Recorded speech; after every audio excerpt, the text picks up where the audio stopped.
వీడియోలో రమ్మనండి.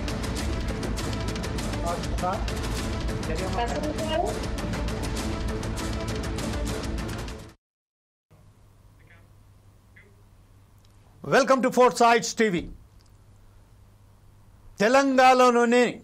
తెలంగాణకు తలమానికమైనటువంటి ఆజంజాయి మిల్కు సంబంధించిన బాధితులు ఎవరైతే బాధితులు ఉన్నారో వారి బాధలు తీరేనా?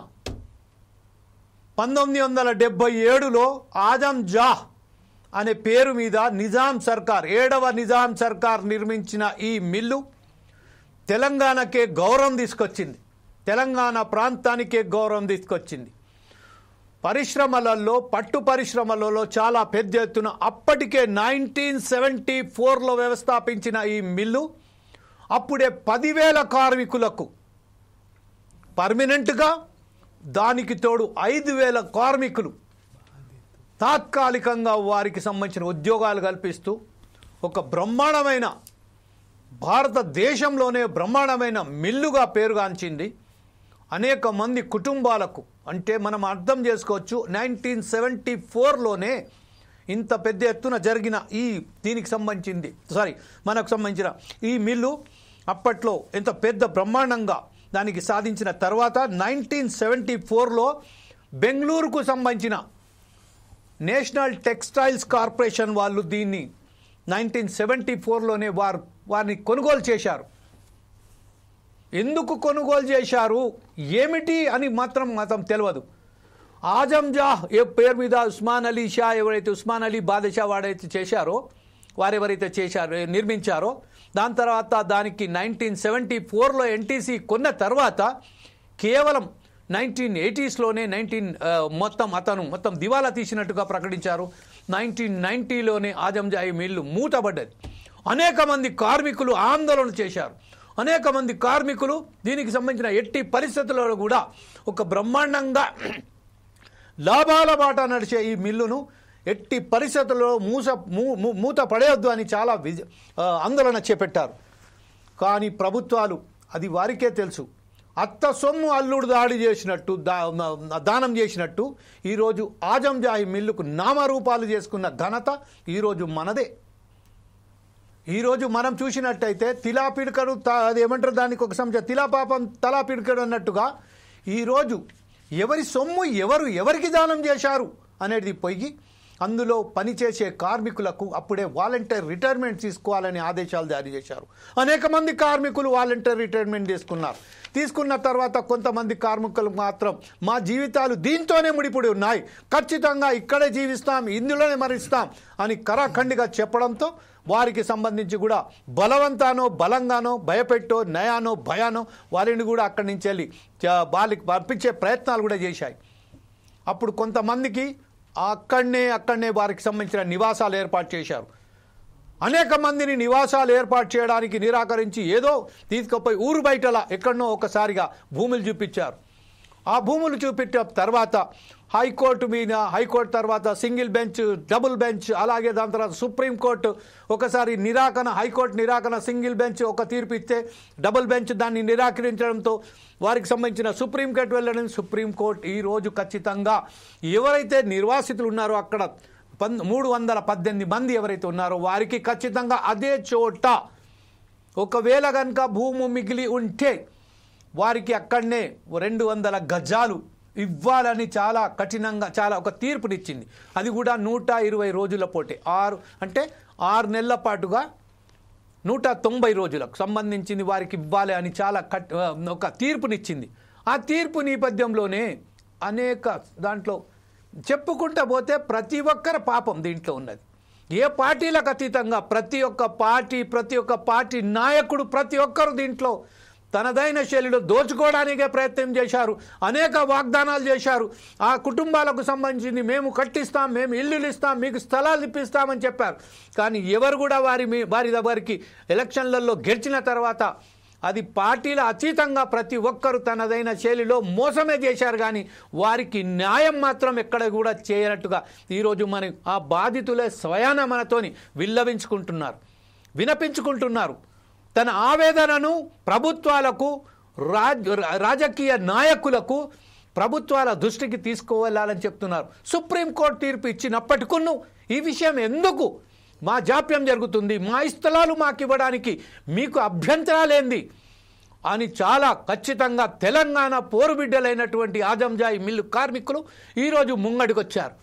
ఈ విషయంపై ఈరోజు మనతోని మాట్లాడడానికి మన సోదరుడి మనలో అయినటువంటి సింగిరెడ్డి యశోద గారు, ఆజంజాయి మిల్స్ నాయకురాలు, అలాగే ఫర్హత్ నాహెదా గారు, ఆజంజాయి మిల్క్ సంబంధించిన ఎవరైతే బాధితులు ఉన్నారో వాళ్ళ కుటుంబానికి సంబంధించిన ఒక మహిళ సోదరిమణి వారు కూడా వచ్చారు.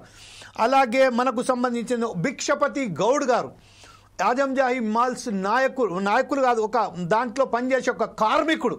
అది ఆయనను చూస్తేనే మరి గుర్తుపట్టవచ్చు. ఇంత ఏజు బారిన పడ్డ తర్వాత ఈరోజు తనకు ఒక గూడు లేకుండా ఈరోజు ఎలా ఉంటున్నాడో అది చూడడానికి మనం ప్రయత్నం చేద్దాం. అలాగే వీరందరికీ నాయకత్వం వహిస్తున్న యనుమల శ్రీనివాస్ గారు కూడా ఈరోజు మనతోటి జాయిన్ అయిపోతున్నారు. అలాగే బి రామకృష్ణ గారు, ఆజంజాయి మిల్స్ బాధితులు, వాళ్ళు కూడా జాయిన్ అయిపోతారు. ప్రస్తుతం ఒకసారి మనం మన సోదరిమణి అయినటువంటి సింగిరెడ్డి యశోద గారి దగ్గర వారి దగ్గర వెళ్ళి వారి ఆవేదన, వారి బాధలు మనము చెప్పుకున్న తర్వాత, విన్న తర్వాత మా ఫోర్సైజ్ టీవీ చీఫ్ అడ్వైజర్ అనేటువంటి డాక్టర్ సుధాకర్ శర్మ గారి దగ్గరికి వెళ్దాం. వాస్తవానికి వీరి పట్ల సుప్రీంకోర్టు ఇచ్చిన తీర్పు ఎలా ఉంది, అమలు చేయడానికి జాప్యం ఎందుకు జరుగుతుంది అనే విషయంపై మనం సుధాకర్ శర్మ గారి దగ్గర. అప్పటిదాకా మనం ఒకసారి ఫస్ట్ చిన్నగా మన సోదరిమణి అనేటువంటి సింగిరెడ్డి యశోద గారి దగ్గరికి వెళ్దాం. యశోద గారు, ప్రస్తుతం ఏదైతే మీ ఆవేదన, మీ బాధలు ఉన్నారో దాన్ని మా ప్రేక్షకులకు, మీ కుటుంబాలకు, మీ ప్రభుత్వాలకు ఎలా విలవించుకుంటున్నారండి, చెప్పండి.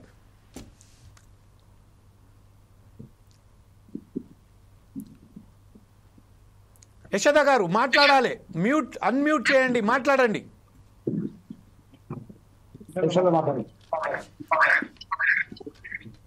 యశోద గారు ఆ ఫోన్ అన్మ్యూట్ చేసి మాట్లాడండి. మేడం, అమ్మ మాట్లాడే.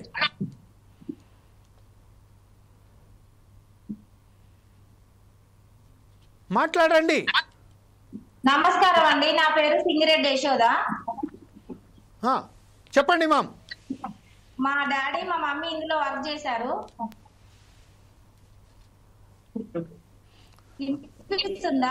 వినపడుతుంది అమ్మా, వినపడుతుంది. మీరు మాట్లాడండి, మీరు మనస్ఫూర్తిగా మాట్లాడండి.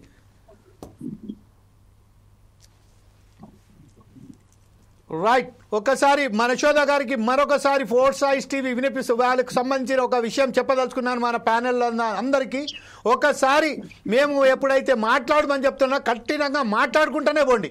ఒకసారి మనం ఫర్హత్ నాహెదా గారి దగ్గరికి వెళ్దాం. ఫర్హత్ నాహెదా గారు ఆ బాధితులు ఎవరైతే ఉన్నో వారి కుటుంబ సభ్యుల విషయంలో ఈరోజు మనం మాట్లాడడానికి సిద్ధం ఉన్నది. ఫర్హత్ నాహెదా గారు, నా మాట వినబడుతుందా అండి? వినబడుతుంది సార్. చెప్పండి మేడం, ఇప్పుడు మీ పరిస్థితి ఏంటి, మీ ఆందోళన ఏంటి, మీ సమస్య ఏంటి? సార్, మాకు ఆందోళన, మాకు మిల్లు బంద్ అయిన కాడ నుంచి మాకు ఇబ్బందులు తప్ప మాకు వచ్చిన ఇప్పటిదాకా సార్ మాకు ఇబ్బందులే పెట్టారు. కానీ హలో మాట్లాడండి మేడం. హలో సార్, మీరు మాట్లాడండి మేడం, మీ మాట నాకు వినబడుతుంది, అందరికి వినబడతాయి. 2002లో మాకు మిల్లు బంద్ చేసిన కాడ నుంచి అన్ని కష్టాలే ఉన్నాయి సార్.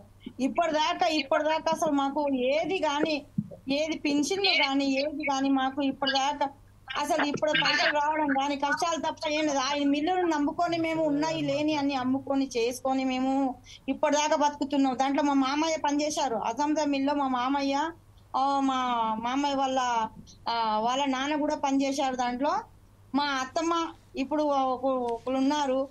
ఇప్పటిదాకా కూడా కష్టాలే ఉన్నాయి. కానీ ఇప్పటిదాకా మాకు అజంజా మిల్ భూములు ఇస్తామని తీసుకొచ్చిన తర్వాత కూడా తీర్పు దాకా తీసుకొచ్చారు. తీర్పు తీసుకొచ్చిన తర్వాత కూడా మమ్మల్ని ఆగం చేసి ఇప్పటిదాకా తిప్పుతూనే ఉన్నారు. ఈ చోటున ఎంత మంది చనిపోయారు సార్. దాంట్లో ఇది ముసలోళ్ళు చనిపోయారు, ఉండలేకపోతున్నారు, అసలు నిలవలేకపోతున్నారు. ఉన్న జాగం తీసేసి ఆ మిల్లును కూడా తీసేశారు. దానికి ఉన్న అక్కడ కట్టిన మాకు అది కూడా తీసేస్తారు. ఇది దౌర్జన్యం కాకుండా ఏంటి సార్? ఇప్పటిదాకా మాకు అసలు ఏది ఎక్కడ నిలవకుండా చేయకుండా తిప్పుతూనే ఉన్నారు, తిరుగుతూనే ఉన్నాము. భూముల గురించి మేము తల్లాడుతూనే ఉన్నాము. అందరికీ మేము ఆ భూములకు మేమే అడుగుతున్నాం సార్. మా కష్టపడ్డ జీతానికి మేమే అడుగుతున్నాం. కానీ మమ్మల్ని ఎందుకు ఆగం చేస్తున్నారు సార్? ఇప్పటిదాకా తిప్పుతూనే ఉన్నారు. ఎంత మంది కష్టజీవులు ఉన్నారు సార్ దాంట్లో. ఆజంజా మిల్లు చేసిన కష్టానికి ఎవరైనా కష్టపడ్డ ఫలితానికి ఎవరైనా దక్కిస్తున్నారు సార్? ఎవరు దక్కిస్తలేరు. మమ్మల్ని ప్రతి ఒక్కరు ఆగం చేస్తున్నారు. ప్రతి ఒక్క రాజకీయ నాయకుడు ఆగమే చేస్తున్నారు. వాగ్దానాలు తప్ప మాకు వాస్తవానికి ఎవరు తీసుకొస్తలేరు. వాగ్దానమే చేస్తున్నారు. తన విషయాల్లో తనే ఒప్పుకుని తన చేసిన తన వాగ్దానమే తనే ఒప్పుకొని మనకు ఇప్పటిదాకా ఇది చేస్తాం అది చేస్తాం అంటున్నారు. కానీ వచ్చే వరకు వాళ్ళే గెలుపుకుంటున్నారు. కానీ మాకైతే ఇప్పటిదాకా మమ్మల్ని తిప్పుడు తప్ప, మమ్మల్ని నష్టపెట్టుడు తప్ప, మమ్మల్ని బాధ పెట్టుడు తప్ప, మమ్మల్ని కష్టపెట్టుడు తప్ప, మా స్థలాలు మాకు ఇచ్చి మరి వీళ్ళ కష్ట జీతాన్ని వీళ్ళకి ఇచ్చేసి వీళ్ళకి పెడదామన్నట్టు ఏదైనా ఎవరికైనా ఉందా సార్? ప్రతి ఒక్కరు దోసుకున్నాడు తప్ప వాగ్దానాలు చెప్పుడు ఇప్పటిదాకా మాకు తీసుకొచ్చింది లేదు, ఎవరు చేసి లేదు. తిరుగుతూ కాలు చప్పులు అరిగిపోతున్నాయి. మా ఈ కష్టాలు అడుగుతున్నాయి. ఒక్కొక్కరు తిరిగి నడవలేక చేయలేక వాళ్ళు చచ్చిపోతున్నాడు సార్. చనిపోయిన వాళ్ళు ఉన్నారు సార్. కానీ తిండి అన్నానికి కనీసానికి మాకు తిండి కూడా వెళ్తలేదు ఇప్పటిదాకా. ఈ అజంజా మిల్లు ఏం సార్? మా కష్టాన్ని తీసుకొని మిల్లు బంద్ చేసి కూడా మమ్మల్ని యాగం చేయడం తప్పు కదా సార్. మా జాగా మాకు ఇప్పించడానికి ఏంది సార్ ఇదంతా? రైట్. ఫర్హాద్ నహేదా గారు, మరొకసారి మీ వద్దకు ఇస్తాం. ఇప్పటిదాకా అయితే మన ప్రస్తుతం యశోద గారు లైన్ లో ఉన్నారండి. యశోద గారు, రైట్. యశోద గారు మరొకసారి ప్రయత్నం చేద్దాం. కానీ ఇప్పుడు ప్రస్తుతం అయితే మన మిత్రుడైనటువంటి భిక్షపతి గౌడ్ గారు ఉన్నారు. భిక్షపతి గౌడ్ గారు 1934లో 226 ఎకరాల మీద నిర్మించిన ఈ మిల్లు 1977లో బెంగళూరుకు సంస్థను అమ్మజేశారు. దాని తర్వాత బెంగళూరులో వచ్చి ఒక 10 సంవత్సరాల పాటు నడిపించి అతను కూడా మూతేశాడు.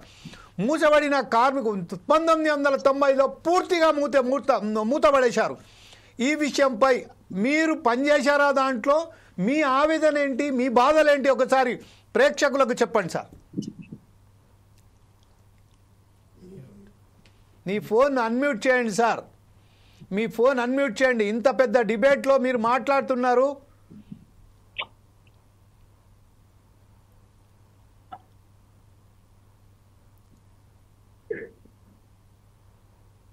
మాట్లాడండి సార్. చెప్పండి, మాట్లాడండి సార్. మిల్లు మీద ఆధారపడే 18 సంవత్సరాలు నేను అయంజా మిల్లో నౌకరీ చేసినప్పుడు చేసిన తర్వాత మమ్మల్ని మాడిఫైడ్ వాలంటరీ రిటైర్మెంట్ కింద తీసేసినారు. మిల్లులో జరుగుతున్నటువంటి అలాంటి పద్ధతులలో మేము అందరం నష్టపోయినాము. దాదాపు మేము 23 సంవత్సరాలు దీని మీద ఇది కోర్టుల చుట్టూ దిగినాము, ఇబ్బంది పడినాము. మాకు ఏ నాయకుడు కూడా మాకు సరైన విధంగా ఇవ్వట్లేదు. నిజాం సర్కారు 216 ఎకరాల భూమిని ఈ యొక్క మిల్లు పేరు మీద ఉంచారు. ఎందుకంటే కార్మికులు రేపు రోడ్డు మీద పడినప్పుడు ఈ మిల్లు భూములను వాళ్ళకు ఆధారాలు పెట్టి మంచి జరిపియాలి, వాళ్ళని ఎవరికి ఇబ్బంది పెట్టద్దని చెప్పని ప్రభుత్వం వాళ్ళు చేసిండు. దీంట్లో ఇప్పుడున్న రాజకీయ నాయకులు వాళ్ళ సొంతానికి వాడుకుంటున్నారు మమ్మల్ని. ఏ ఒక్క నాయకుడు మాకు సాయం చేయట్లేదు. చేస్తామంటున్నారు, వాళ్ళ చుట్టూ తిప్పుకుంటున్నారు. ఇప్పటి వరకు మాకు ఏది లేదు. అదా మంత్రులు కూడా మమ్మల్ని సార్ మాట్లాడండి సార్. మాకు ఆయిల్ మిల్లో పనిచేసినప్పుడు 452 క్వార్టర్స్ ఉన్నాయి సార్. మేము ఇప్పుడు మిల్లుకి దిగినప్పుడు కూడా 452 మంది ఉన్నాము. మిల్లు క్వార్టర్స్ కూలిపోతున్నాయి అని చెప్పి మమ్మల్ని కొంతమంది బయటికి పంపించిండ్రు. మాకు కాంపన్సేషన్ కూడా తక్కువ ఇచ్చినప్పుడు మాకు కూడా అది మిల్లు భూములలో ప్లాట్లు ఇవ్వాలి, భూమి ఉన్నది అని చెప్పి కొట్లాడినాం మేము. మిల్లు కొంతమంది ఉన్నోళ్ళ దగ్గర డబ్బులు తీసుకొని ఉంచుకొని వాళ్ళ భయభ్రాంతం చేసి బయటికి ప్రయత్నం చేస్తే రాకపోయేసరికి వాళ్ళకి ప్లాట్లు ఇచ్చిండ్రు. కాంపన్సేషన్ కిందనే వాళ్ళకు కూడా ఇచ్చిండ్రు. అదే బాధ్యత మాకు కూడా ఇవ్వాలని చెప్పి సుప్రీంకోర్టు తీర్పు ఇచ్చింది. దానికి అనుకూలంగానే మరి మాకు న్యాయం చేయాలి అని చెప్పని ఎంతో మంది నాయకుల దగ్గర తిరిగినాము. తిరిగి మేము చివరికి చేయలేని పరిస్థితిలో ఉన్నాం. మరి మాకు సరైనటువంటి న్యాయం జరగాలి అని చెప్పని ఎంతో శ్రమ పడుతున్నాము. జీవితాలు ఆగమైపోయిన దీని వలన. ఎందుకంటే మేము ఈ మిల్లు సక్రమంగా నడుస్తేది మా పిల్లలు అభివృద్ధి చెందేస్తుండే. పిల్లలు పెద్దవాళ్ళు అయ్యి చదువులు దగ్గరకు వచ్చి పెళ్లికి వచ్చిన తర్వాత ఏ మాత్రం మాకు అవకాశం లేకుండా మమ్మల్ని తీసేసరికి మా కుటుంబాలు మీద పడినాయి. మేము మిల్లు అప్పుడు పులుచుకుంటూ నడిపినప్పుడు సార్ ఏం పని లేక బయట అప్పులు తీసుకొచ్చుకొని తినడం జరిగింది సార్, జీతాలు లేక. దానివల్ల మాకు వచ్చిన కాంపన్సేషన్ కూడా అప్పుల కింద అయిపోయింది. మా పిల్లల భవిష్యత్తు కూడా ఏ మాత్రం ఇది ఆశాజనకంగా లేకుండా అయిపోయింది. పిల్లలకు భిక్షపతి గౌడ్ గారు మరొకసారి మీ వద్దకు వస్తాను. ప్రస్తుతం మనం చూస్తున్నాం ఆ ఆవేదనలు ఏదైతే మాటలు మాట్లాడుతున్నారో దానికి సంబంధించి సుధాకర్ శర్మ గారి దగ్గరికి వెళ్దాం. సుధాకర్ శర్మ గారు, ఒక కార్మికుడు ఎలాగైతే మాట్లాడతారో అందరికీ ఒకసారిగా చాలా చులకన పుడుతుండొచ్చు. వారు మాట్లాడేటప్పుడు వారికి అవగాహన లేదు అనిపిస్తుండొచ్చు. కానీ ఆ ఆవేదన వాళ్ళ గుండెల నుంచి వచ్చిన ఆవేదనను ఒకసారి గుర్తించండి.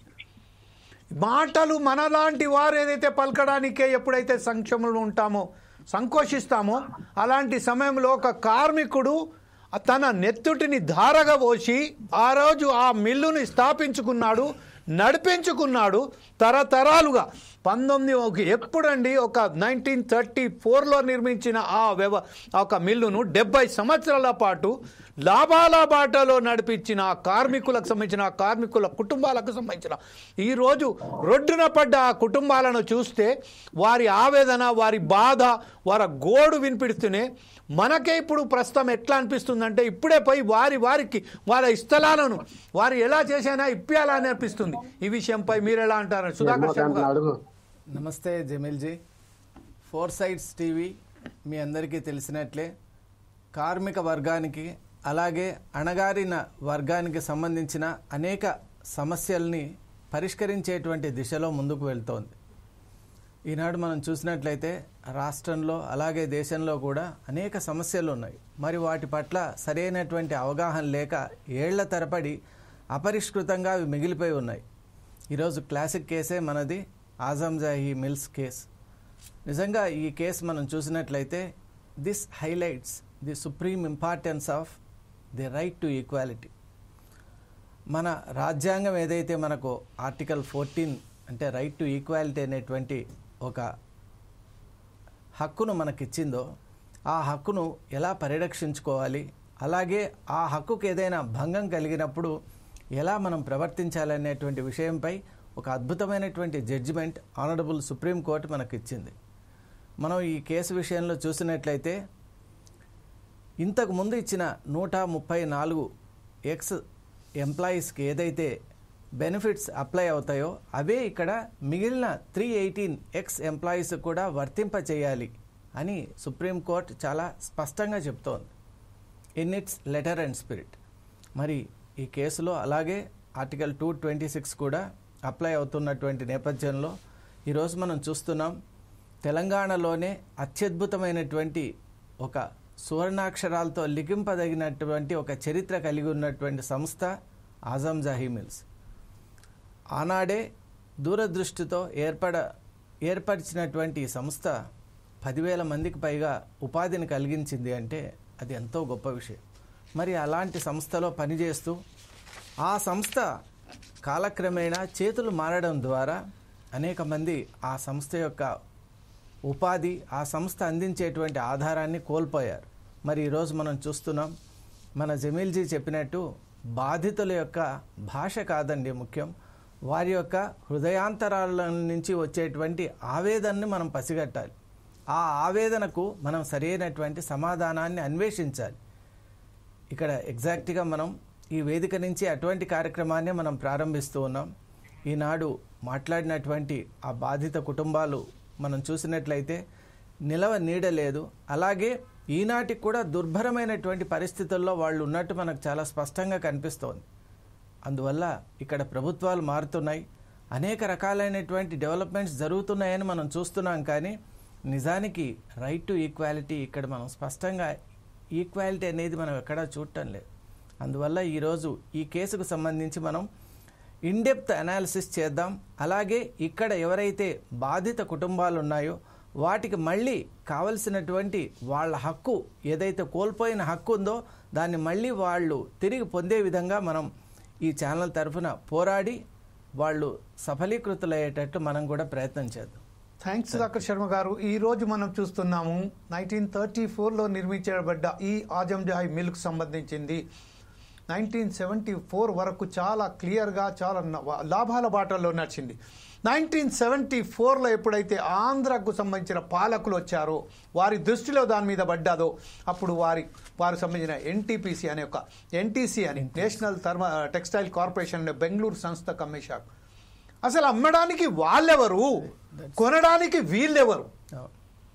ఏ సంస్థ అయితే తెలంగాణ ప్రజలకు సంబంధించిన వచ్చిందో ఆ సంస్థను కాపాడే బాధ్యత తెలంగాణ ప్రజలు తన భుజాన వేసుకున్నారో, ఆ భుజాన వేసుకున్న తర్వాత వాళ్ళు ఏదైతే మిల్స్ నడిపించారో, పత్తి మేం పండిస్తాం, బొగ్గు మా దగ్గర ఉన్నది, నీళ్లు మా దగ్గర ఉన్నాయి, ఎలాంటి విషయానికైనా మేము వెనకాడది లేదని పోరాటం చేసుకుంటూ ప్రజలు, అక్కడ కార్మికులు ఒక్కసారిగా ముక్త కంఠంతో ఆ మిల్లును కాపాడడానికి ప్రయత్నం చేస్తున్న సమయంలోనే ఆంధ్ర పాలకులు ఈరోజు కావాలని కుట్రపూరితంగానే మన సంబంధించిన ఆజంజాయి మిల్లును మూతపడే విధంగా ఒక సంస్థ కమ్మేశారు.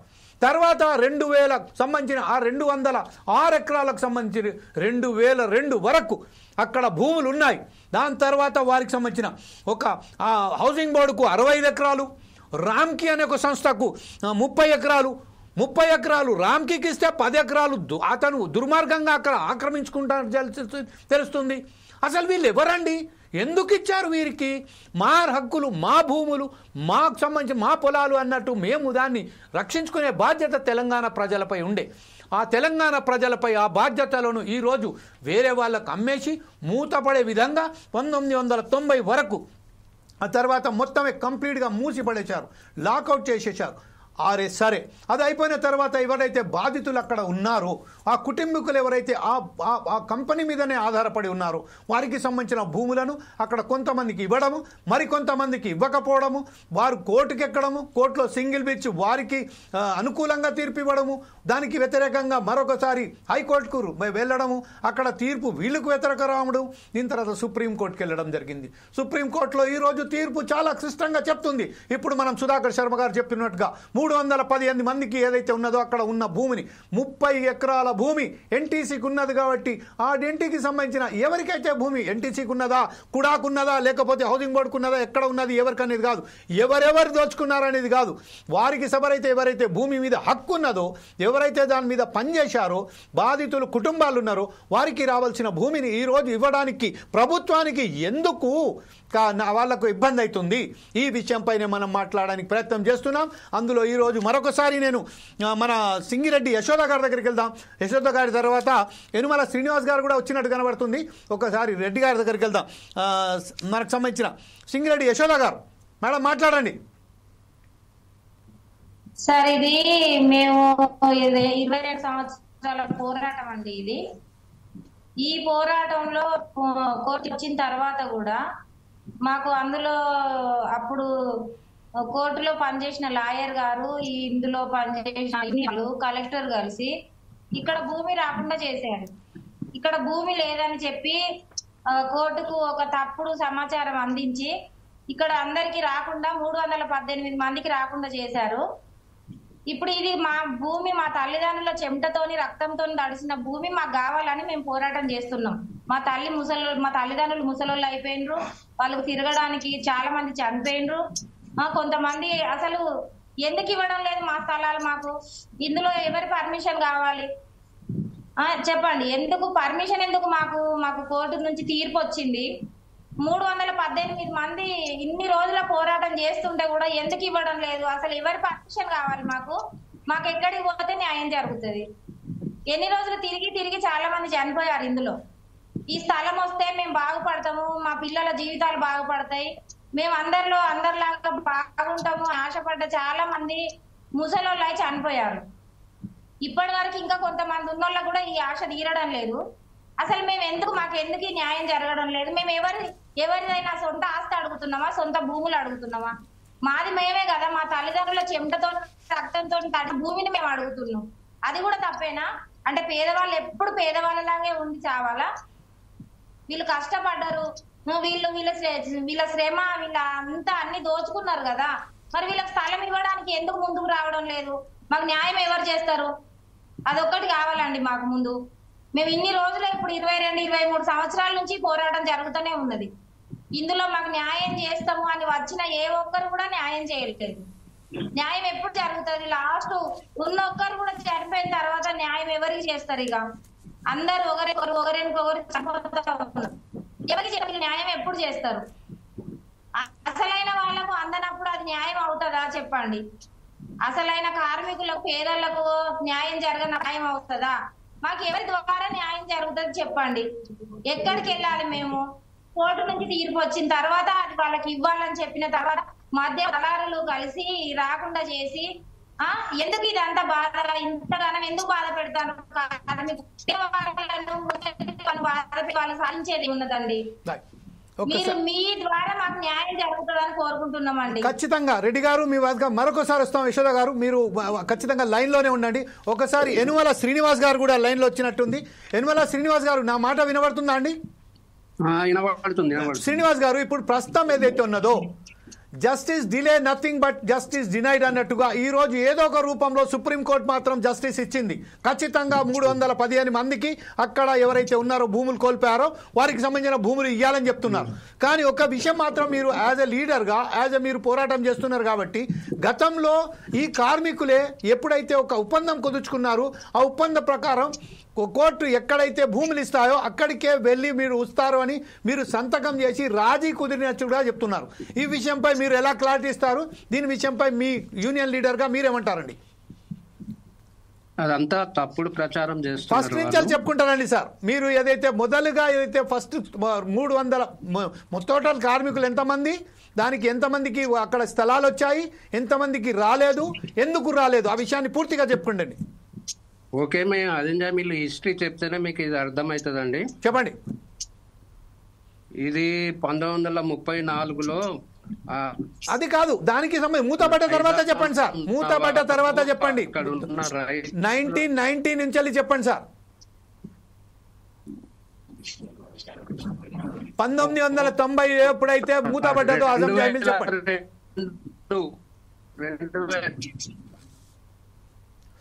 2002లో దీన్ని మూతపడ్డదే చెప్తున్నా నేను. చెప్పండి సార్. 2002 సార్ మీరు వీడియో ఇచ్చి పెట్టండి, ఆడియోలో మాట్లాడండి సార్. వీడియో మాట్లాడకండి, ఆడియోలో మాట్లాడండి సార్, ఎందుకంటే మీ మాట కట్ అవుతుంది. హలో, మాట్లాడండి సార్, ఆడియోలో మాట్లాడండి. 2002లో అప్పుడు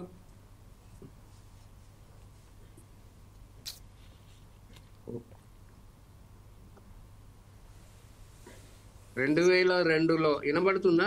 వినబడుతుందండి, మాట్లాడండి. హలో, మాట్లాడండి. 2002లో దీన్ని మూసేయడం జరిగింది. మూసేసిన సందర్భంలో అక్కడ 700 క్వార్టర్స్ వరకు ఉన్నాయి. ఆ క్వార్టర్స్ ను ఖాళీ చేయడానికి అప్పుడున్న ప్రభుత్వం ప్రయత్నం చేసింది. ఆ ప్రభుత్వానికి వ్యతిరేకంగా కార్మికులు నిలబడి కొట్లాడి మా క్వార్టర్స్ మాకే ఇవ్వాలని, కానీ బలవంతంగా కొంతమందిని ఎల్లగొట్టడం జరిగింది. ఎల్లగొడితే ఆఖరికి మొండికేసి 114 మంది అక్కడే మేము ఉంటాం, ఇక్కడే మమ్మల్ని ఏం చేసినా ఇక్కడ నుండి కదలమని బుల్డోజర్ కు వ్యతిరేకంగా అక్కడ కూలగొట్టడానికి వచ్చిన మిషన్లకు వ్యతిరేకంగా ఉండి దాన్ని సాధించుకోవడం జరిగింది. అప్పుడు కూడా ముందుకొచ్చి ఈ 114 మందికి వాళ్లకు మనిషికి 200 గజాల చొప్పున రిజిస్ట్రేషన్ చేసి ఇవ్వడం జరిగింది. దాన్ని బేస్ చేసుకొని మిగతా 318 మంది జిల్లా కోర్టు పోవడం జరిగింది. జిల్లా కోర్టులో కొంతమందికే, ఒక 5గురికి మాత్రమే అక్కడ కేటాయించడం జరిగింది. అప్పుడు కార్మికులందరూ మాకు 5గురికి కాదు 318 మందికి ఇస్తేనే మేము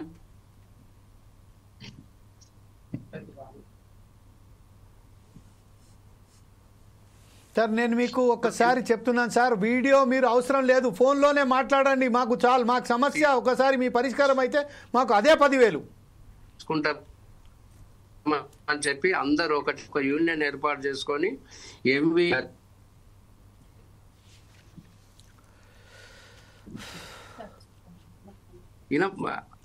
మాట్లాడుతున్నా, కట్ అవుతుందా? మీరు అడిగాక మాట్లాడండి. హలో, మాట్లాడండి సార్, మాట్లాడండి, కదలకుండా మాట్లాడండి. Okay okay. అయితే అది 114 మందికి 18 మందికి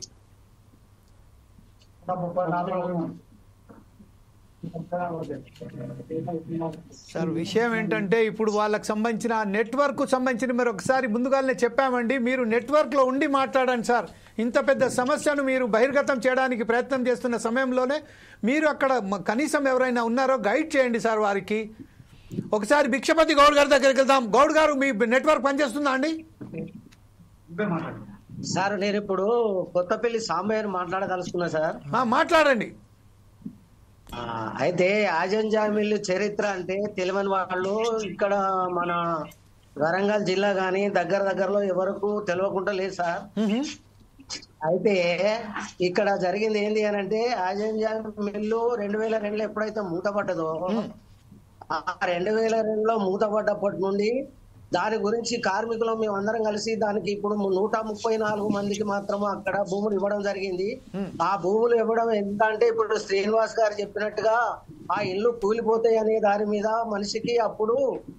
మనిషికి కొన్ని పైసలు డబ్బులు అక్కడ ఆగబట్టుకొని మాకు మిగతా పైసలు కొన్ని మాకు ఇచ్చి ఆడిట్ ప్రకారంగా కొన్ని డబ్బులు ఆపుకొని ఆ ఇళ్లను ఆక్యుపై చేస్తామని ఆపుకొని 134 మంది డబ్బులు ఆపుకొని 70,000 చొప్పున ఆపుకొని వాళ్ళకు మాత్రం అక్కడ 134 మందికి స్థలాలు ఇవ్వడం జరిగింది. వాళ్ళతో పాటు మాకు కూడా ఇవ్వాలి. మేము ఎందుకు ఇవ్వద్దు? మేము కూడా అప్పుడు అపాయింట్మెంట్ అయిన వాళ్ళమే. 452 మంది ఒక్కసారి అపాయింట్మెంట్ అయిన వాళ్ళం మేము, బదిలీ కార్మికులము. వాళ్ళకు ఇవ్వకపోవడమేనని 2002 నుంచి మేము పోరాటం చేస్తూనే ఉన్నాం సార్. పోరాటం చేస్తే దాన్ని పట్టించుకున్న వాళ్ళు లేరు. చివరికి చిక్కుడు ప్రభాకర్ అనే అడ్వకేట్ గారు వాళ్ళు మా కష్టాన్ని అనుసరించి పాపం ఆయన కూడా మా గురించి బాగా పోరాటం చేసి చివరికి ఏం చేసిండు అని అంటే సుప్రీంకోర్టును కూడా గెలుచుకొని కార్మికులకు న్యాయం చేయడానికి ప్రయత్నించిండు. న్యాయం జరిగింది కూడా. ఆ సుప్రీంకోర్టు కూడా మాకు 200 గజాల చొప్పున 134 మందికి ఇచ్చినట్టుగా మాకు కూడా 200 గజాల చొప్పున 318 మందికి తప్పకుండా స్థలాలు ఇవ్వాలనేది సుప్రీంకోర్టు తీర్పు ఇవ్వడం జరిగిన తర్వాత చివరికి మా కార్మిక నాయకులు ఎవరైతే ఉన్నారో కార్మిక నాయకులు యూనియన్ పేరు చెప్పుకొని ఒక 5-6 నాయకులు ఏం చేసిందంటే చిక్కుడు ప్రభాకర్ కు రాంగ్ ఇన్ఫర్మేషన్ ఇచ్చి వాళ్ళు అంత ముక్కుమడి అయ్యి వాళ్ళు తప్పుదారి పట్టించి దాన్ని అది తప్పుదారి పట్టించి భూములు కాకుండా ఎక్కడో మా తీసుకుపోతే అక్కడ లేక మాకు నీళ్లు బోర్లు పడవు, అక్కడ ఇండ్లు పడవు, అక్కడ కనీసాన్ని పిల్లర్ వేసుకోవడానికి రంధ్రం పడది. ఇలాంటి బాధలు మేము అక్కడ చూసుకొని వచ్చినాక మా భూములు మాకు కావాలి. మేము మిల్లులకు కష్టపడ్డాము ఎప్పటి నుంచో. మా భూములు అవి ఏ ప్రభుత్వం వచ్చినా కూడా ఆ భూముల మీద డేగ కన్నేస్తున్నారు. కానీ ఎవరు వచ్చినా నాకో భాగం అని పంచుకుంటున్నారు. కానీ కార్మికులకు మహా అన్యాయం జరుగుతున్నదండి. ఇది కార్మికులకు అన్యాయం జరుగుతున్నది. కార్మికుల ఇది సొత్తు. ఇది భూములు లేవని వాళ్ళు తప్పుడు స్టేట్మెంట్ ఇచ్చి తీసుకుపోయి మమ్మల్ని అక్కడ పడేసిళ్ళు. భూములు పక్కా ఉన్నాయి. అక్కడ భూములు సర్వే చేయాలనంటే మాత్రం నాయకుల ప్రభావంతో మాత్రం మాకు సర్వేర్లు కూడా ముందుకు రాకుండా సర్వేర్లు కూడా భయపడుతున్నారు. మా నౌకర్లు పోతాయి, మేము ఇప్పుడు సర్వేర్ చేస్తారని కూడా మాకు సర్వేర్లు దగ్గరకు రాకుండా వాళ్ళు మాకు సర్వేర్ చేసి మాత్రం మాకు ముఖ్యమంత్రి వారు ఎవరైతే ఉన్నారో రేవంత్ రెడ్డి గారు, ఆ రేవంత్ రెడ్డి గారు కూడా ఇక్కడ మనకు వరంగల్ సిటీలో పోస్ట్ ఆఫీస్ కాడ ఆయన కూడా వాగ్దానం చేసిండు కార్మికులకు అన్యాయం జరిగింది, టిఆర్ఎస్ ప్రభుత్వం ఎంతో అన్యాయం చేసింది కాబట్టి మేము మాత్రము అధికారంలోకి వచ్చిందంటే తప్పకుండా మేము మాత్రం కార్మికులకు భూములు ఇప్పిస్తామని వాళ్ళు వాగ్దానాలు చేసిళ్ళు. ఇప్పుడు కనీసానికి రేవంత్ రెడ్డి గారు అపాయింట్మెంట్ మాకు ఇవ్వడానికి కూడా స్థానిక మంత్రి గారు కొండా సురేఖ గారి దగ్గర కూడా మేము పోవడం జరిగింది. ఎన్నో సార్లు తిరిగినాము. ఆ మేడం గారు కూడా మాకేం చేసింది, రేవంత్ రెడ్డి గారికి మీకు అపాయింట్మెంట్ ఇప్పిస్తా తప్పకుండా అని ఆమె దగ్గర ఉండబడే గెజిటెడ్ పేర్లతోటి మాకు సంతకం చేయడం జరిగింది. దాన్ని పట్టుకొని మేము మేడం దగ్గరికి హైదరాబాద్ కూడా 4-5 సార్లు కూడా మేము అక్కడికి తిరగడం జరిగింది. అక్కడికి వెళ్ళినాక కూడా ఒకసారి ఆ యొక్క మేడం గారు మమ్మల్ని దూషించడం జరిగింది. భూములు ఎక్కడి మీకు ఎన్నడో ఇచ్చిళ్ళు, ఇక్కడ దాకా ఎందుకు వచ్చిళ్ళు, మిమ్మల్ని ఎవరు రమ్మన్నారు, భూములు మొత్తం మీకు ఇస్తే మీరు అమ్ముకున్నారు అని మేడం చెప్పింది. మాకు ఇచ్చింది ఎక్కడా, మేము అమ్ముకున్నది ఎక్కడా? ఇవన్నీ ఎవరు రాంగ్ పర్మిషన్లు వాళ్ళ పై నాయకులు ఇస్తున్నారు. ఏ ప్రభుత్వం దిగి మాకు ఏం వెలుగా పెట్టింది? ఏ ప్రభుత్వం మమ్మల్ని ఎప్పుడు పాపం అంటుంది? కార్మికులు అంటే కనీసానికి కన్నుతోడు చూడకుండా మమ్మల్ని కషాయి వాళ్ళ లెక్క చూస్తున్నారు. కార్మికుల భూములు కావా అవి? వీళ్ళకు ఉన్న బడాబాబులకే కావాలన్న భూములన్నీ. మాకు అద్దా? మేము వాళ్ళ కష్టం చేసినాం, మా రక్తం నీళ్ళైనాయి, మా తండ్రులు చేసిళ్ళు, మా తల్లులు చేసిళ్ళు, అందరు చేసిళ్ళు, మేము చేసినాం. మేము కూడా వెనకబడిపోయినాం, దాన్ని నమ్ముకున్నాం. ఇన్కమ్ సర్టిఫికెట్లు కూడా తెచ్చాలో పెట్టడం జరిగింది. ఇవాళ మేము బయటకు పోతే మాకు గత్యంతరాలు వాచ్మెన్ ఉంచుకున్నట్టు కూడా ఎవరు లేరు. ఏంటి మా పరిస్థితి? మేము రోడ్డు మీద పడ్డాము. చాలా మంది ఈ బాధలు భరించలేక 318 మందిలో 218 మంది కూడా లేరు. ఇప్పుడు 100-120 మంది చనిపోయిందండి కార్మికులు. 23 సంవత్సరాల పోరాటంలో 23 మంది కార్మికులు చనిపోయిళ్ళు. ఇంకెన్నడు మాకు మేలు ఒక విషయం మిత్రమా, మీ పేరేమన్నారండి? నా పేరు సాంబయ్య. సాంబయ్య గారు, ప్రస్తుతం ఏదైతే సుప్రీంకోర్టు చాలా స్పష్టమైన ఒక తీర్పు ఇచ్చింది, ఆ తీర్పు ప్రకారం మీకు అక్కడనే ఏదైతే ఉన్నదో చోటు అక్కడనే స్థలాలు ఇయ్యాలి అని చాలా 6 నెలల సమయంలోనే మీకు అక్కడనే స్థలాలు ఇవ్వాలని చాలా క్లియర్గా పేర్కొన్నది ఆ తీర్పులో. ఈరోజు ప్రభుత్వం ఎందుకు మీకు ఆ స్థలం ఇవ్వడానికి నిరాకరిస్తున్నది? ప్రభుత్వం ఏమంటుందంటే అక్కడ భూములు లేవంటున్నది, కాకపోతే ఇప్పటికీ ఎన్టీసీ చేతుల్లో 30 ఎకరాల భూమి ఉన్నదని చెప్తున్నారు కదా. అయితే రాజకీయ నాయకులు కానీ ఇప్పుడు చెప్తున్నట్టుగా మనం చూస్తే తిలాపాపం తలా పిడికడు అన్నట్టుగా ఈరోజు ప్రతి ఒక్కరూ తనదైన శైలిలో రాజ్యాధికారం దక్కించుకునే వరకు ఒక మాట, రాజ్యంలో వచ్చినాక ఒక మాటగా చెప్తున్నారు. ఈ విషయంపై ఇప్పుడు ప్రస్తుతం మీ నాయకులుగా, మీరు ఒక పోరాట యోధులుగా మీరేమంటారు? సార్, అయితే ఒకటి పోరాటం చేస్తూనే ఉంటాం. మా భూములు మాకు వచ్చే వరకు ఈ పోరాటం ఆగదు. కార్మికులు మేము లాస్ట్ కు మా ప్రాణాలు అర్పించినా కూడా భూములు సాధించుకుంటాం. భూములు ఎవరబ్బా సొమ్ము కాదు, అది మా కార్మికుల సొత్తు. తప్పకుండా మేము సాధించుకుంటాం. ఏ నాయకుడైనా, ఏ ప్రభుత్వం అయినా మమ్మల్ని కనికరించి మమ్మల్ని పాపమని వాళ్ళ కష్టం చేసి వాళ్ళ సొత్తు అనుకొని మాకు ఇస్తే మాత్రం మేము ఎంతో సంతోషపడతాం. ప్రతి ఒక్కరికి రుణపడి ఉంటాము. కానీ ఇవాళ మమ్మల్ని రోడ్డు మీద పడ్డట్టుగా చేసి మమ్మల్ని అన్యాయం చేసుకులా మాత్రం ధర్మం కాదు. వాళ్లకు ఏ ప్రభుత్వం వచ్చినా కూడా ఇచ్చితి వరము మెచ్చితి మిమ్మల్ని అన్నట్టే ఉన్నారు. కానీ ఎవరు మాకు ఇచ్చింది లేదు, ఎలాగ పెట్టింది లేదు. ఇప్పటికి మా పోరాటం 23 సంవత్సరాలు అంటే మేము చేసే వరకే ముసలోళ్ళం అని మమ్మల్ని కొంత ఏజ్ బారి వాళ్ళు పనిచేయలేరని కొంతమందిని తీసేసిళ్ళు, మాడిపేళ్ళ కొంతమందిని తీసేసిళ్ళు. ఇట్లా తీసేసి పని చేయలేరని మమ్మల్ని తీసేసిన పరిస్థితుల్లో ఏం చేసుకొని బతుకుతాం మేము? కనీసానికి ఆ భూములు వస్తేనన్నా గుడిసెలు వేసుకునైనా బతుకుతాం కదా మేము. అంటే బలిసినో నింబడి బక్కోడు ఉండద్దు అన్నట్టుగా కలెక్టర్ ఆఫీసు అంటే అందరికి సంబంధించింది. కలెక్టర్ ఆఫీస్ ఉండని సరే, మంచి డిసిజన్ తీసుకున్నారు. కలెక్టర్ ఆఫీస్ భూమి కూడా మాకు వచ్చే భూములు ఎన్ని అవుతున్నదో, ఆడ ఎంత అవుతున్నదో భూమి, ఆ భూమి మాకు ఎంత పడితే అంతే. మాకు 200 కావాలనే డిమాండ్ కూడా కాదు. అక్కడ ఎంత అవుతున్నదో భూమి అంతే. మేము ఉన్న 318 మందిని సమభాగంగా పంచుకొని మేము మంచిగా అందరం కలిసిమెలిసి బతకాలి. కార్మికులు వాళ్ళ కష్టం చేసినాం అని మాకు ఒక బాధ, ఆవేదన ఉన్న తప్పితే మేము వాళ్ళు ఏదో ఇస్తే మేము అంతా ముళ్ళె కట్టుకొని ఎత్తది పెట్టుకొని గోదావరి ఎగుతాం అనేది లేదు సార్. తప్పకుండా ఇప్పుడు అక్కడ ఎంత కాదు భూమయ్య గారు, ఇప్పుడు ఎంత భూమి మిగిలి ఉన్నది అక్కడ? ప్రస్తుతం వాళ్ళు చెప్తున్నారు కేవలం 10 ఎకరాలే ఉన్నదని. ఇంతకుముందు గతంలో మీకు అక్కడ హసన్పర్తి వద్దనో ఎక్కడనో ఒక భూములు ఇచ్చినప్పటికీ అక్కడ వెళ్ళిన తర్వాత వచ్చారని అనేక మార్లు ఏదేదో ఒక ప్రభుత్వ వర్గాలు చెప్పుకుంటూ పోతున్నాయి. ఈ విషయంపై ఇప్పుడు అక్కడ భూమి లేదని చెప్తున్నారు. వాస్తవానికి అక్కడ భూమి ఉన్నదా? ఒకసారి రెడ్డి గారి దగ్గరికి వెళ్దాం. యశోద రెడ్డి గారు, సింగిరెడ్డి యశోద గారు, మీ వద్ద సమాచారం ఎలా ఉంది మీద? తప్పకుండా భూములు ఒక్క నిమిషం భూమయ్య గారు మన సింగిరెడ్డి యశోద గారు చెప్తున్నారు. ఒకసారి అందరికి సరిపోయే భూములు ఉన్నాయి.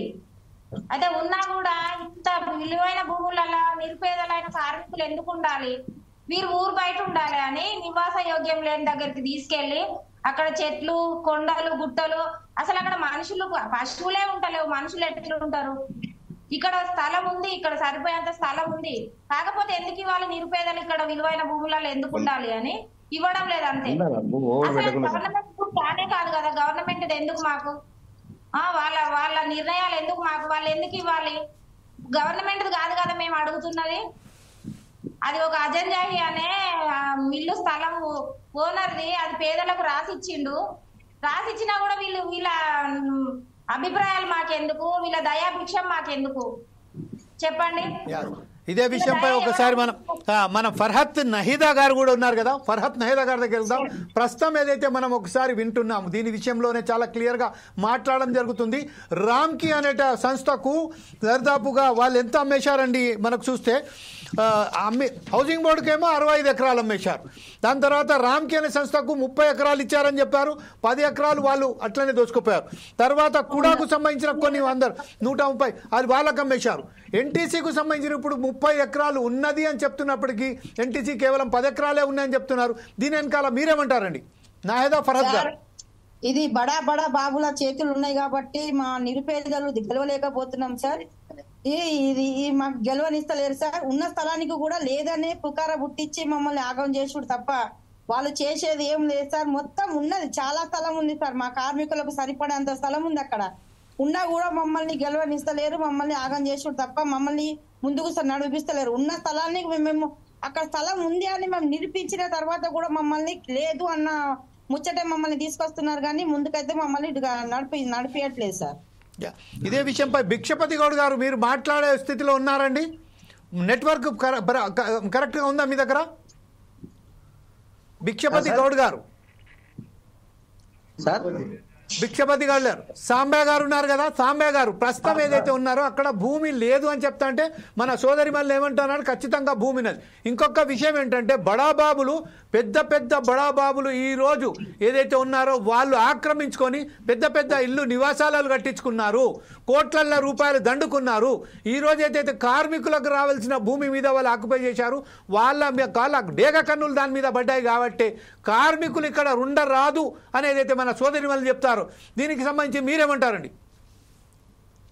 అదేనండి, ఇప్పుడు ఇక్కడ కలెక్టర్ ఆఫీసు దానికి కేటాయించులు 5 ఎకరాల 6 ఎకరాల కేటాయించులు మేము కూడా అనుకున్నాము. ప్రతి ఒక్కరికి అది అవసరమైన భూమి కదా, అవసరమైన భూమి అవసరమైన ఆఫీసు అందుబాటులో ఉంటది కాబట్టి సరే అనుకున్నాం. అయితే దాని వెంబడి మాత్రం కార్మికుడు ఉంటే వచ్చే కష్టం ఏమున్నదండి? కార్మికుడు ఉండకూడదు అక్కడ అంటారు రాని వాడు. ఆ కార్మికుడు ఏం కార్మికుల కోసమే భూములు అవన్నీ కేటాయించిన బాబతి. సరే కలెక్టర్ ఆఫీస్ అంటే సరే పర్వాలేదు, అందరికి అవసరం వచ్చేదానే ఊకున్నాం. మా అందరికి సరిపోయే భూములు ఉన్నాయి. కాకపోతే మేము ఆల్రెడీ దాన్ని మాకు అన్ని ప్రూఫ్లు ఉన్నాయి, మా దగ్గర భూములు కూడా సరిపడా ఉన్నట్టుగా మా దగ్గర ప్రూఫ్లు ఉన్నాయి సార్. తప్పకుండా మాకు ఆ భూములు కావాలి, దాని కొరకే మేము పోరాటం చేస్తూనే ఉంటాం. ఇదే విషయంపై యనుమల శ్రీనివాస్ గారు ఎవరైతే ఉన్నారో అధ్యక్షులైనట్టు మీ యూనియన్ అధ్యక్షులు వారు కూడా వచ్చినట్టుగా మనకు సమాచారం అందుతుంది. ఒకసారి శ్రీనివాస్ గారి దగ్గర వెళ్దాం. శ్రీనివాస్ గారు, ప్రస్తుతం ఏదైతే ఈ పెద్ద ఎత్తున ఏదైతే మరి 315 మంది కుటుంబాల భారం మీ మీద మోసుకొని వెళ్తున్నారు, ఈ నేపథ్యంలోనే అనేక ఇబ్బందులకు గురవుతున్నట్టు కూడా తెలుస్తుంది. కాకపోతే ప్రభుత్వం ఏం చెప్తుందంటే గతంలో వీరికి భూమి ఇచ్చేసాము, వీరు ఇప్పుడు ఇక్కడ అనవసరంగా ఇక్కడ ఈ విషయాన్ని రచ్చ చేస్తున్నారని చెప్తున్నారు. ఈ విషయంపై దీన్ని మీరు ఎలా స్వీకరించబోతున్నారు, ఎలా దీన్ని విశ్లేషిస్తారండి? యనుమల శ్రీనివాస్ గారు, మీ ఫోన్ అన్మ్యూట్ చేసుకొని మాట్లాడండి సార్ ప్లీజ్. యనుమల శ్రీనివాస్ గారు సార్, బాధాకరమైన విషయం ఏంటంటే మనకు సంబంధించిన నాయకులు ఎవరైతే ఉన్నారో అలాగే కార్మికులు ఎవరైతే ఉన్నారో వారికి ఇప్పటి వరకు సంబంధించింది ఏ విషయం ఏ ఆవేదనలో గురి అయినా కూడా తనకు సంబంధించిన ఆవేదనను ఎవరికి ఎలా చెరవేశాలి అనేది ఒక లేకపోవడంతోనే ఆ కమ్యూనికేషన్ గ్యాప్స్ ఉండడంతోనే ఈరోజు 27 సంవత్సరాలుగా ఏకదాటిగా పోరాటం చేస్తున్నప్పటికీ వారి సమస్యలు పరిష్కారం అవట్లేదు. ఈరోజు సుప్రీంకోర్టు సరి అయిన పద్ధతిలో తీర్పు ఇచ్చినప్పటికీ రావాల్సిన భూములను కూడా స్వాధీనపరచుకోవడానికి కూడా వారికి సంబంధించిన సరి అయిన మార్గం లేకపోవడంతో ఎవరైతే మార్గం చేయాలి మార్గం చూపేస్తారు అని ఆశించి ఓట్లు దండుకున్న నాయకులు కూడా ఈరోజు మాట మార్చి ఎవరికైతే న్యాయం చేయాలో వారికి న్యాయం చేయకుండా తన స్వార్థ రాజకీయాల గురించి కోట్లాది రూపాయలకు వ్యవించే ఈరోజు ఈ భూములను ఆక్రమించుకోవడానికి ప్రయత్నం చేస్తున్నారు. ఇప్పటికీ కూడా అక్కడ ఆజంజాహి మిల్స్కు సంబంధించింది భూమి ఎన్టీసీ ఏదైతే కొన్నదని చెప్తున్నారో దానికి సంబంధించిన సంబంధించిన 30 ఎకరాల భూమి అక్కడ ఖచ్చితంగా ఉన్నదని చెప్తున్నారు. ఇదే విషయంపై కార్మికులు ఎవరైతే ఉన్నారో, ఆ కుటుంబీకులు ఎవరైతే ఉన్నారో అందులో 128 మంది దాకా చనిపోయారని కూడా మనకు వార్తలు అందాయి. అయినప్పటికీ వారికి సంబంధించిన కుటుంబీకులు ఏకదాటిగా 27 ఇయర్స్ నుంచి వెళ్ళి పోరాటం చేస్తున్నారు. ఆ పోరాటానికి సంబంధించిన ఫలితమే ఈ రోజు సుప్రీంకోర్టు కూడా చాలా క్లియర్గా ఆర్డర్ ఇచ్చింది. ఆర్డర్ ఇచ్చినప్పటికీ ఆ భూములను వారికి కేటాయించడంలో ప్రభుత్వానికి ఎందుకు ముందట రావట్లేదు, వారి విషయంలో ఎందుకు వారి సమస్యను పరిష్కరించడానికి ముందట రావట్లేదు, వారి భూములు వారికి ఇవ్వడానికి ప్రభుత్వానికి ఎందుకు అలసత్వం ఇలా వివరిస్తున్నది? ఈ విషయంపై మరొకసారి మరి చర్చ పెట్టడానికి ప్రయత్నం చేద్దాం. ఈరోజు సుధాకర్ శర్మ గారు ప్రశ్న ఏదైతే మనం చూస్తున్నామో, ప్రతి ఒక్క కార్మికుడు ఎంతో ఆవేదనతో ఇంత సుదీర్ఘమైన పోరాటం చేసి తన ఇళ్లను సాధించుకున్న ఒక విజయం సాధించినప్పటికీ ఆ భూములు వారికి కేటాయించడంలో ప్రభుత్వం ఎందుకు వైఫల్యమవుతుంది? ఈ విషయంపై మీరు దీన్ని ఎలా స్వీకరిస్తారు, ఎలా విశ్లేషిస్తారండి? Thank you జమీల్జీ. ఒక విషయం మాత్రం సుస్పష్టం. అదేమిటి అంటే స్వప్రయోజనం, స్వార్థ రాజకీయం. ఈ రెండు ప్రభుత్వాల్లో ఎంత పేరుకుపోయాయంటే, ప్రభుత్వాలు కనీసం ఇటువంటి నిజంగా సుప్రీంకోర్టు డైరెక్టివ్ వచ్చిన తర్వాత కూడా వాళ్ళ భూముల్ని వాళ్ళ కేటాయించడంలో విఫలమవుతున్నాయంటే అది నిజంగా చాలా విస్మయానికి గురి చేస్తోంది. ఇది చాలా బాధాకరం, దురదృష్టకరం కూడా. ఎందువల్ల అంటే అక్కడ మనం ప్రతి ఒక్కరి ఆవేదన చూసినట్లయితే ఎంతో ఇబ్బంది పడుతున్నాం. వాళ్ళు నిలవడానికి నీడలేనటువంటి ఆ పరిస్థితుల్లో ఉన్నా కూడా అక్కడ ఈ విషయాన్ని స్పష్టంగా తెలుసుకున్నటువంటి నేతలు ఎందుకు ముందుకు రావటం లేదు? ఏ ప్రయోజనం వీళ్ళకి అందవలసినటువంటి భూములు వీళ్ళకి అందకుండా అడ్డుపడుతూ ఉన్నాయి? ఆ స్వార్థ శక్తుల్ని ఎదుర్కోవడానికి ఫోర్ సైడ్స్ టీవీ ముందుకొచ్చింది. ఎవరైతే అవినీతికి నిజంగా కొమ్ము కాస్తున్నారో అటువంటి శక్తుల వెనక ఫోర్ సైడ్స్ టీవీ తప్పక పనిచేస్తుంది. ఎవరికైతే భూముల అందాలనో వాళ్ళకి తప్పక అందే వరకు కూడా పోరాటం కొనసాగిస్తాం. ఈరోజు మనం స్పష్టంగా చూస్తున్నాం, ఆర్టికల్ 14 ప్రకారం సుప్రీంకోర్టు, ఆనరబుల్ సుప్రీంకోర్టు ఇచ్చినటువంటి జడ్జిమెంట్లో ఏదైతే 134X ఎంప్లాయీస్కు వర్తించినటువంటి బెనిఫిట్స్ ఉన్నాయో అవే బెనిఫిట్స్ మిగతా 318X ఎంప్లాయీస్ కూడా వర్తించాలి. It clearly highlights that this is a unique right vested with the person claiming such right under the article 14 of the constitution అని చాలా స్పష్టంగా ఉన్నటువంటి నేపథ్యంలో ఆనరబుల్ సుప్రీంకోర్టు ఇంకొక విషయం కూడా చెప్పింది. 6 నెలల లోపలనే వాళ్లకు వాళ్ళ హక్కు పునరుద్ధరింపబడాలి అని స్పష్టంగా చెప్పింది. వాళ్ళ కేటాయించినటువంటి సదుపాయాలు, సౌకర్యాలు, అలాట్మెంట్స్ వాళ్ళకు అందించబడాలి అని చెప్పినా కూడా మళ్ళీ జాప్యం జరుగుతోంది. ఈ నేపథ్యంలో క్షేత్రస్థాయిలో అక్కడ ఉన్నటువంటి వారి వాయిస్ ఈరోజు మనం విన్నాం, ఆవేదనను విన్నాం. అలాగే వారి హిస్టారికల్గా చెప్పినటువంటి విషయాలను కూడా తెలుసుకున్నాం. అన్నిటికంటే ముఖ్యంగా అక్కడ ఏదైతే ఒక ఫాల్స్ ప్రాపగాండా జరుగుతోందో, అక్కడ ఎన్టీసీ వద్ద ల్యాండ్ లేదు, అక్కడ ఇప్పుడు వీళ్ళకి ఇవ్వవలసినటువంటి ల్యాండ్ లేదనేటువంటి ఒక ఫాల్స్ ప్రాపగాండా జరుగుతోందో దాని విషయంలో కూడా సుస్పష్టంగా మనకు చెప్తున్నారు. అక్కడ ఉన్నటువంటి పని చేసినటువంటి వాళ్లే, జమీల్జీ మీరే విన్నారు కదా, చాలా స్పష్టంగా చెప్తున్నారు అక్కడ వీళ్ళకి ఇవ్వవలసినటువంటి ల్యాండ్ ఉన్నా కూడా, తెలిసినా కూడా కొంతమంది దాన్ని అడ్డుకుంటున్నారు. కాబట్టి ఇటువంటి వాళ్లపై పోరాటం అనేటువంటిది మనం తప్పక చేద్దాం. ఈ కార్యక్రమాన్ని మళ్ళీ మనం ముందుకు తీసుకొని వెళ్తూ ప్రతి ఒక్కరికి కూడా వారి హక్కు మళ్ళీ వాళ్ళకి కలిగేంత వరకు కూడా మీ ముందు ఉంటామని మేము ప్రామిస్ చేస్తున్నాం. Thank you very much Sudhakar Sharma గారు. వాస్తవానికి ఒకసారి చూసినట్టయితే ఆజంజాహి మిల్క్ సంబంధించింది 1934లో నిర్మించబడ్డ ఈ ఆజంజాహి మిల్ను ఎందుకు మూసేశారు అనే విషయంపై ఇప్పటిదాకా ఎవరికి కూడా క్లారిటీ లేదు. అది ఆ దురదృష్టశాతం ఏంటంటే మనకు ఒక విషయం, అది లాభాల బాటలో నడచలేదు, నష్టాల బాటలో నడుస్తుంది అని చెప్పారు. 70 సంవత్సరాలుగా లాభాల బాటలో నడిచిన ఆ మిల్లు, ప్రపంచవ్యాప్తంగానే ప్రఖ్యాతిగాంచిన ఆజంజాహి మిల్లు ఎందుకు మూసేశారు? తర్వాత అనేక ప్రభుత్వాలు దాన్ని ఆజంజాహి మిల్లుకు సంబంధించిన మనొకసారి రీఓపెన్ చేస్తామని ఎన్నో వాగ్దానాలు చేశారు. చేసినప్పటికీ 1990లోనే టోటల్గా దాన్ని మూసేసి 2020లో 2002లో టోటల్గా క్లోజ్ చేసేసారు. తర్వాత హామీ ఏమి ఇచ్చారంటే 1200 ఎకరాలు అక్కడ తీసుకున్నాము వేరే చోట, అక్కడ ఒక నేషనల్ టెక్స్టైల్ పార్కే మేము ఏర్పాటు చేయబోతున్నాం, 100 కోట్ల రూపాయలతో నిర్మిస్తున్నాం. ఎవరైతే ఆదంజాయి మిల్లులో ఉద్యోగాలు కోల్పోయిన వారు ఉన్నారో వారి కుటుంబకులు అక్కడికి మేము షిఫ్ట్ చేస్తాం, వారికి అక్కడ ఉద్యోగాలు కల్పిస్తామని చెప్పారు. ఆ మాట ఇటుపోయింది.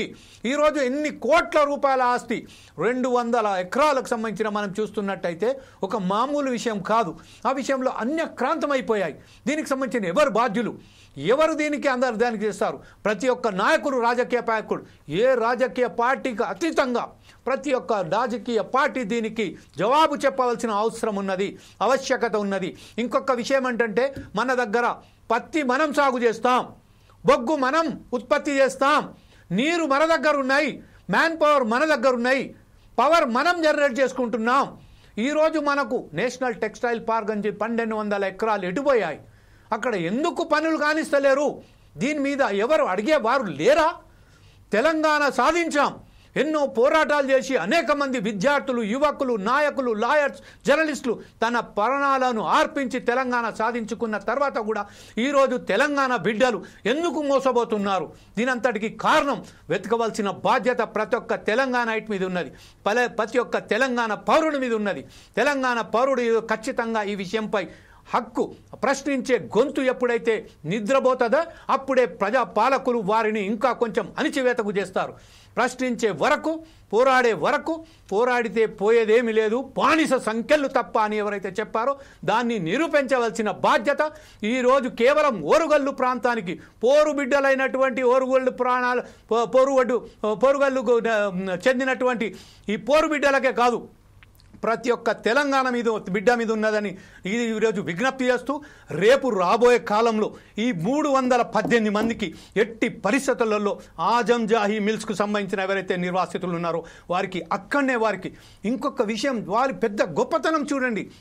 చిన్నోళ్ళు ఆర్థిక బాధలలో ఎంత ఇరుక్కోకపోయి ఉన్నా కూడా వారు ఒక మాట అంటున్నారు, మాకు ఎంత వస్తే అంతేనండి, మేమందరం పంచుకుంటాం, ఎంత మిగిలిన భూమి ఉన్నదో ఆ భూముల్నే మాకు సరి సమానంగా అందరికీ వచ్చేటట్టు ఏర్పాటు చేసుకుంటాం. ఎంత పెద్ద హృదయం అండి అది. అది ఒక వ్యాపారవేత్తకో ఒక రాజకీయ నాయకునికో మనకు కనబడతలేదా వీళ్ళు చెప్తున్న వార్తలు? వారు ఏమంటున్నారు? ప్రతి ఒక్కరం మేము కలుసుకొని అందరం పంచుకొని ఉంటామంటున్నాం, పంచుకొని తింటామంటున్నారు, ఒక్కసారిగా మనం అందరం అక్కడనే ఉంటామంటున్నారు. ఇంత పెద్ద హృదయం గల ఆజంజాహి మిల్లు కార్మికులకు న్యాయం జరిగే వరకు ఫోర్సైట్స్ టీవీ ఖచ్చితంగా మీతో భుజం కలిపి మీతోని పోరాటంలో మీతోని సరి సమానంగా ఉంటుందని తెలుపుతూ, రేపు ఇదే విషయంపై ఖచ్చితంగా ఈరోజు ఎవరైతే మనతోని పాల్గొన్నారో వారికి ఒక విజ్ఞప్తి ఫోర్సైట్స్ టీవీ ద్వారా చెప్తున్నాం. మీ నెట్వర్క్ను సరి అయిన పద్ధతిలో ఉంచుకోండి, మీ ఆవేదనను వెలిబుచ్చుకోవడానికి సరి అయిన మార్గాన్ని ఎంచుకోండి. ఎప్పుడైతే మీకు ఒక ఏదైతే పేపర్ మీడియానో ఎలక్ట్రానిక్ మీడియానో వచ్చి మీతో మాట్లాడతారో అప్పుడు మాట్లాడేటప్పుడు స్పష్టంగా మాట్లాడండి, నెట్వర్క్ మంచిగా ఉండండి, మాట్లాడేటప్పుడు ఆ సమాచారాన్ని పూర్తిగా వారికి అందించే విధంగా ఉండండి. ఎందుకంటే శత్రువు చాలా బలంగా ఉన్నాడు. శత్రువును ఎప్పుడైతే మనం ధీటుగా వాంతని ఎదురెళ్ళాలి అనుకుంటున్నామో అప్పుడు అదే ధీటుగా మనం కూడా బలంగా ఉండాలని మీకు విజ్ఞప్తి చేస్తూ, రేపు మనం సమయం చూసి మరొకసారి మనం ఇదే కార్యక్రమం మరొకసారి నిర్మించుకుందాం. ఈరోజు సమయం మనకు అనుకూలంగా లేదు కాబట్టి, సమయం కూడా ఎక్కువైపోయింది కాబట్టి ఈరోజు ఈ డిబేట్ను ఇక్కడనే ముగిస్తూ ఈరోజు మనతోని మాట్లాడినందుకు సోదరి సింగిరెడ్డి యశోద గారికి, అలాగే ఫర్హత్ నహేదా గారికి, అలాగే భిక్షపతి గౌడ్ గారికి, అలాగే సాంబయ్య గారికి, ప్రతి ఒక్కరికి పేరున ధన్యవాదాలు చెప్తూ రేపు మరొకసారి మీ ముందుకు వస్తాం. అప్పటిదాకా చూస్తూనే ఉండండి ఫోర్సైట్స్ టీవీ.